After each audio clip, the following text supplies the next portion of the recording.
So it can be challenging, you know, but I even never say I have a problem. I say this is just character building moments that you're having.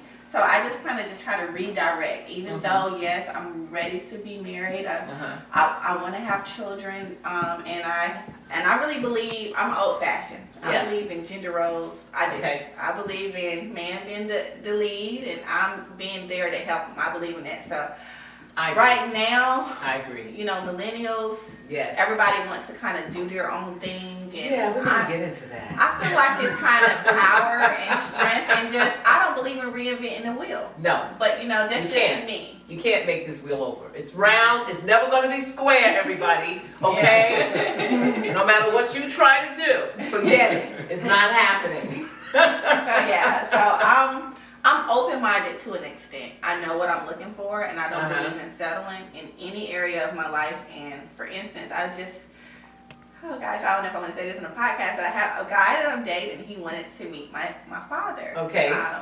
He doesn't. As long as we don't say I'm his not gonna say name, no you're name. okay, right? But that's something something I had to really think about, you know, because that's important to me. That's a privilege for me to, you know, let you into that space. And, you know, at the end of the day, I would never marry anybody that my dad didn't approve of. So as long as he gave him a good chance, you know, and not saying I don't like him, you haven't met him, but I'm just like, you know, just taking my time with that, and I'm still exploring my options. I feel like, just like men can choose, women can too.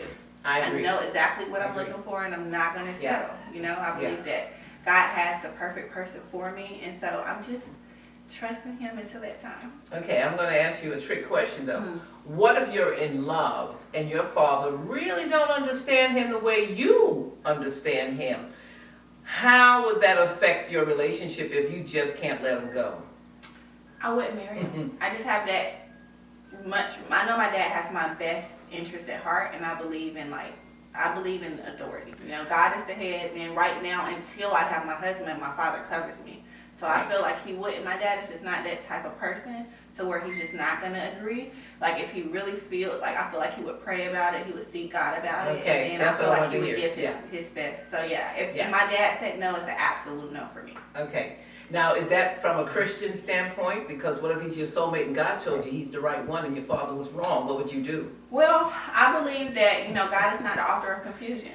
But he would tell you before he tells his dad. He would tell me. I don't let people just come and tell me words from God. Like anything that God have to say from God will already have gave me that confirmation anyway. So that's just what I believe.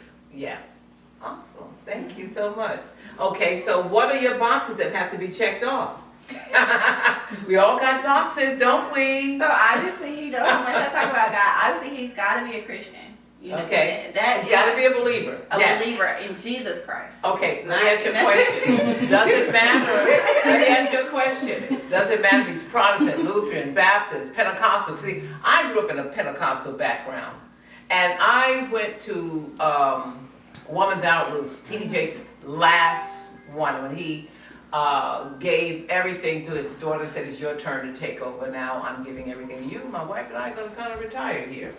Okay, and the reason why I'm asking you that question is because when you are checking off boxes, one thing Sarah Jakes said, I love her, I actually got her her to sign my book and everything, and she said she's going to subscribe to my channel. I'm so excited. But she did say one thing. She apologized to the church. I grew up in a Pentecostal church.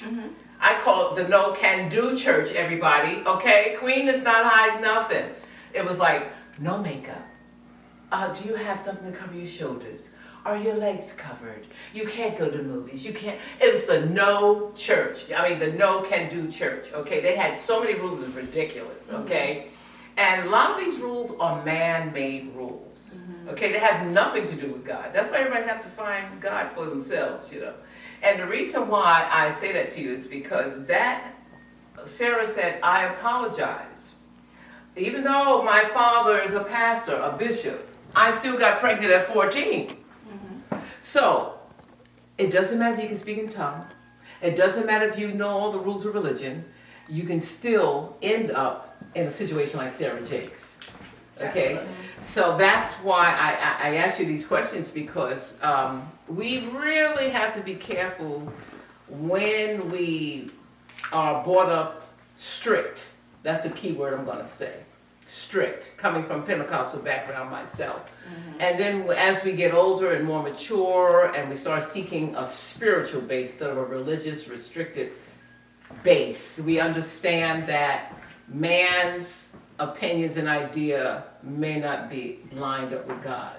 It might be some of his own personal feelings. And on that note, we're gonna take a break.